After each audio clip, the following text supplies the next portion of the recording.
The author devotes 20 pages to a historical sketch of federal involvement in child support collection.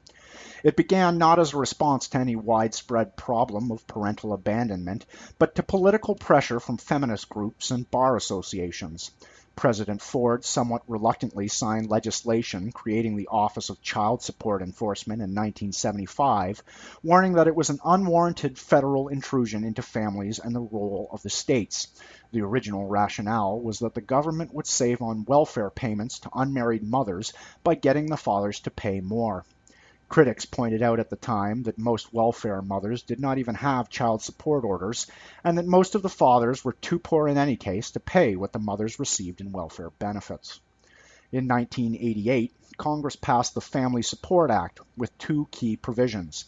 The first, states were required to implement presumptive and virtually compulsory child support guidelines, and the second, the use of criminal enforcement machinery was extended from welfare cases to all child support orders.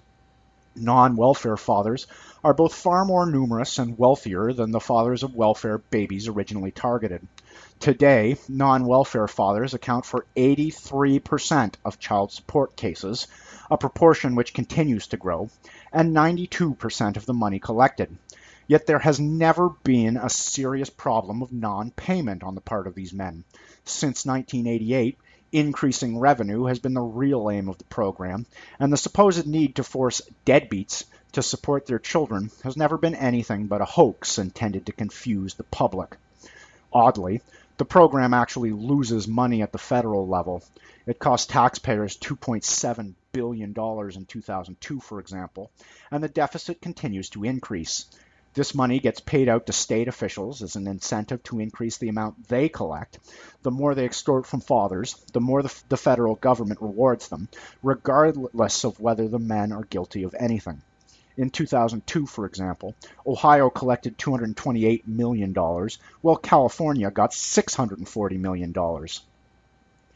In order to receive their cut of the swag, states are required to channel payments through their criminal enforcement machinery.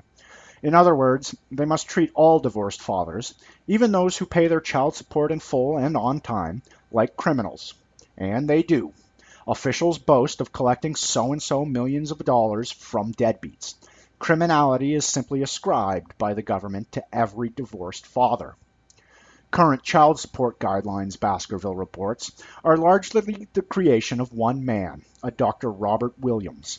In 1987, he founded Policy Studies Incorporated, a private consulting and collection agency targeting government contracts and child support enforcements. Simultaneously, in his capacity as a consultant for the Department of Health and Human Services, he drew up a set of model child support guidelines. Obviously, his business interests were best served by making the guidelines as onerous as possible. In Baskerville's own words, only by creating a level of obligation high enough to create hardship for fathers can the guidelines create a large enough pool of defaulters to ensure profits and demand for the services of his private collection agency. It worked. The following year, as mentioned, the Family Support Act was passed, requiring states to implement their own child support guidelines in order to qualify for federal handouts, and they were given a short time in which to draw them up. Most did the easiest thing and simply adopted Williams' own guidelines endorsed by HHS. As government began whipping up deadbeat dad hysteria, his company's earnings soared. A number of state courts have ruled against the guidelines. A Georgia Superior Court described them as contrary to common sense, since they bear no relation to the actual costs of raising children.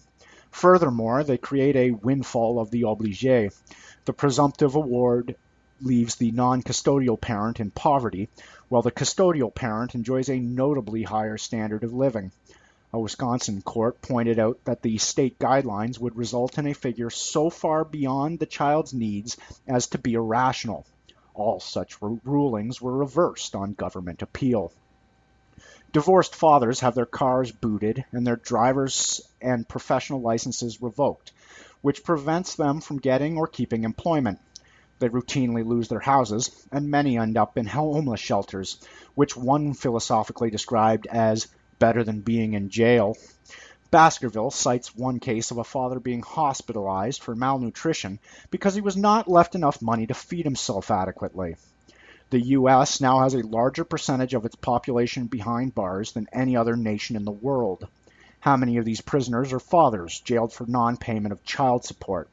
For some reason, the Bureau of Justice Statistics will not tell us. We do know that proposals are being made for relieving prison overcrowding by constructing special detention camps for fathers. Public relations campaigns are being devised to put a more acceptable face upon what is happening. A Virginia enforcement director describes the fathers he pursues as clients and customers who are entitled to the benefits of child support services. Robert Williams' company has customer service units for fostering cooperation with each customer, and specialized customer service centers for increasing responsiveness to customers. Baskerville dryly comments, "These entrepreneurs neglected to mention that customers who choose not to patronize these establishments will be arrested." In January 2000, HHS Secretary Donna Shalala proudly announced that federal and state child support enforcement program broke new records in nationwide collections in fiscal year 1999, reaching $15.5 billion, nearly double the amount collected in 1992. At the same time, collections have gone down when measured as a percentage of what the government claims fathers owe. The reason? Interest and arrearages created by Williams' guidelines are piled upon the heads of fathers faster than actual money can be squeezed out of them. Most of this fictitious debt can never be collected, of course. The domestic violence we hear so much about is essentially just another aspect of the divorce game. When a woman leaves her husband, she is routinely advised to accuse him of abuse, whether of herself or the children. No evidence is necessary. The husband is hauled off to prison and forbidden most types of contact with his family. Courts themselves sponsor seminars on how to fabricate accusations, and there are no penalties for perjury. Baskerville notes that the literature on domestic violence evinces no concern with prosecuting men directly for violent acts. Indeed, were men beating their wives, there would be no need for a special category of violence labeled domestic. They could simply be prosecuted for battery under the same laws that apply to other cases. The complaint of domestic violence activists is almost exclusively that abusers might retain custody or visitation rights for their children. They speak ominously of the batterers making threats of kidnapping. This simply means that involuntarily divorced fathers want their children back. It is important to note that terms such as abuse, violence, and battery do not, in the surreal world of feminism and divorce law, have their traditional English meanings. As early as 1979, feminists were writing of men who battered their wives by ignoring them and by working late. Today, women are instructed that abuse includes name-calling, giving you negative looks, ignoring your opinions, and, revealingly in my view, refusing to let you have money. The U.S. Department of Justice has declared that undermining an individual's sense of self-worth is domestic violence and hence a federal crime. The usual fate of a man charged with abuse is to receive a restraining order, sometimes called an order of protection. This is a decree issued from the bench without evidence being presented and without the man being summoned to speak in his own defense. It prohibits a wide range of otherwise legal behavior. It declares the man a criminal and subject to arrest should he continue to live peacefully in his own home or associate with his children. One law professor notes that part of the reason that order exists is to be violated. Even if no evidence exists to convict him, the protection order can provide the basis for criminal liability on the more easily proven crime of violating the order. Restraining orders are said to be doled out like candy to all who apply. Fathers who contact their children are prosecuted for stalking, an offense the government defines as any non-consensual communication. Try accusing the IRS of stalking you. Even fathers for whom child visitation rights have been established remain under restraining orders which, like tripwires, can trigger arrest for the most innocent behavior. Acts for which fathers have been charged include opening an apartment door so a 5-year-old son could ring the bell for his mother, putting a note in a son's suitcase to inform the mother he had been sick during his visit, and attending music recitals, sports events, or church services at which their children were present. Judges issue these orders because there are negative consequences for them if they do not. Federally funded feminist groups publish the names of judges who persist in trying to observe due process. A Maine judge was removed from the bench for lack of sensitivity to women applying for restraining orders. One retired judge says his colleagues see the harm being done, but remain quiet due to the political climate. Cases have gotten into the news of husbands attacking their estranged wives despite being under a restraining order. Baskerville asks us to consider whether such men might not be attacking their wives because of the restraining orders. These tyrannical acts have much the character of a deliberate provocation. One journalist writes, "It's amazing there aren't more rampages." Of course, to feminists, this male violence simply proves the need for more restraining orders. An ideology is unfalsifiable. There are now supervised visitation centers where fathers are made to pay up to $80 an hour to see their children. People yell at you in front of the children, says one father. They try to degrade the father in the child's eyes. Even hugging your own children could end your visit, says another. There are cameras on the walls, and social workers armed with clipboards observe the fathers minutely.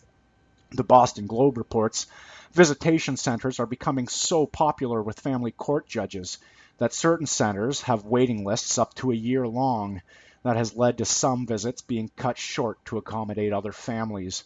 Special integrated domestic violence courts are now being established to expedite convictions. There is no presumption of innocence. Hearsay evidence is admissible, and defendants have no right to face their accusers. One study found there was no possibility that a defendant could be found innocent, since all persons arrested received some punishment. Prosecutors pile up charges to encourage plea bargaining. In other words, innocent men plead guilty to lesser charges in an attempt to avoid having their lives ruined entirely. Battered women's shelters are another institution of the divorce industry, no longer bearing any relation to what their name appears to signify. Rather than providing first aid and other physical relief to women brutalized by their husbands, they are one-stop divorce shops. They assist women in fabricating abuse and incest allegations against their husbands and provide letters of endorsement for use against fathers in family court. Women report the use of high-pressure tactics to get them to divorce their husbands. One called a shelter an experience from hell. The message was, you believe what we believe, you do what we say, or you get out of here. Many shelters are lesbian covens where heterosexual volunteers are forbidden to discuss their wedding plans with coworkers. The great irony about the entire abuse industry is that child abuse is much more likely to occur in the fatherless homes now being created in unprecedented numbers. Sometimes it is perpetrated by the mother's new boyfriends, but very often by the mother herself. HHS studies report that children in mother-only households were 3 times more likely to be fatally abused, aka murdered, than children in father-only homes. Females were 78% of the perpetrators of fatal child abuse and 81% of natural parents who seriously abuse their children. One writer says, although as a literary theme, the good father protecting his children from the bad mother is almost unheard of, so idealized has mothering become, in real life, fathers have often played the protector role inside families. In other words, the abuse industry is depriving children of their natural protectors and fostering more abuse. Perhaps we may most appropriately conclude this very incomplete survey of divorce industry horrors by noting the effects on the children themselves. One study, based on interviews with children of divorce, reported that they, quote, expressed the wish for increased contact with their fathers with a startling and moving intensity. The most striking response among 6 to 8-year-old children was their pervasive sadness. The impact of separation appeared so strong that the children's usual defenses and coping strategies did not hold sufficiently under stress. Crying and sobbing were not uncommon. More than half of these children missed their father acutely. Many felt abandoned and rejected by him, and expressed their longing in ways reminiscent of grief for a dead parent.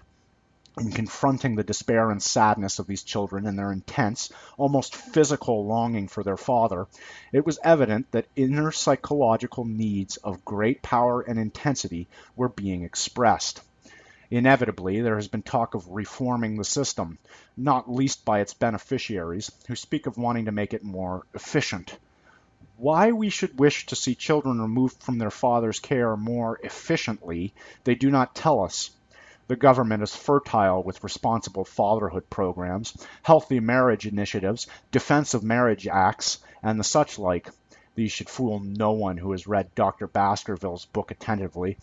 They are nothing but further occasions for extending governmental power and patronage while deceiving the public. The next time you hear a politician promise to strengthen your marriage or family, pay no attention. What must be done is clear.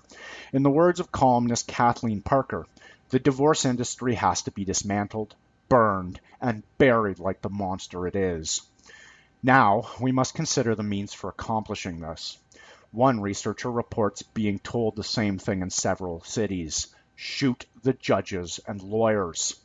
A few men do more than talk. Statistics are scarce. Why? But judges and lawyers nationwide agree from all the stories they hear about fatal shootings, bombings, knifings, and beatings that family law is the most dangerous area in which to practice, reports a law journal. According to the Boston Globe, judges now carry guns under their robes to protect themselves from fathers. Baskerville asserts that metal detectors were installed in courtrooms specifically from fear of fathers. Previous attacks upon family court judges, he notes, went mostly unreported in the press. Why? But the June 2006 shooting of a Nevada judge received international attention. The full gravity of the situation is finally penetrating the public's consciousness. The author pointedly asks what judges and lawyers expect when they set about the business of taking away people's children. Indeed, he is neither exaggerating nor using metaphors when, in the book's subtitle, he describes the regime's campaign against fathers as a war. The male obligation to military service, i.e., to die or kill under certain circumstances if called upon, has traditionally been based upon a man's obligation to protect his family. The duty of national defense is derived from this, as the nation is itself derived from the family. In the author's words, this is precisely what fathers are for, to become violent when someone interferes with their children. Individual acts of revenge, heartwarming though they may be to read about, will not put an end to the system. The liquidation of the divorce regime can only be accomplished by organized political force. The criminals and parasites who make up the divorce industry have a big head start. They are highly organized, well-funded, largely by their victims, determined, and in the case of feminists, fanatical. They will fight tooth and nail to retain their wealth and power. Fathers, in contrast, are only beginning to awaken to the full extent of the situation and to organize resistance. Dr. Baskerville himself is president of one such organization, the American Coalition for Fathers and Children. His recommendations for reform are all moderate and sensible. That may be their principal failing.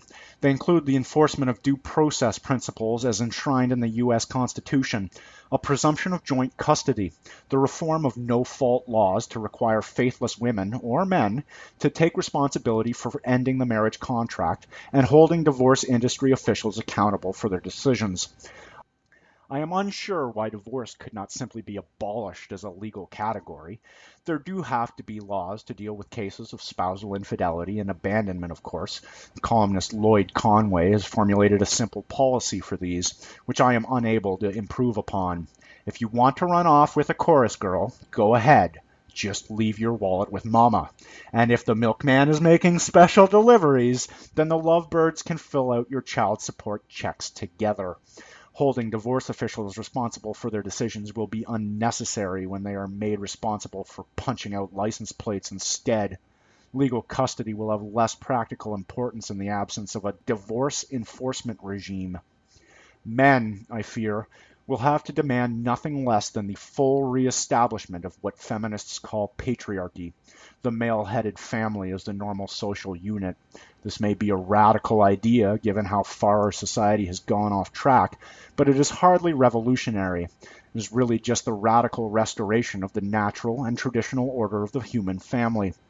Baskerville doubts whether a return to father custody can find acceptance beyond the fringe of political debate. I think he is mistaken on this. There is no such thing as a fixed fringe to the political debate.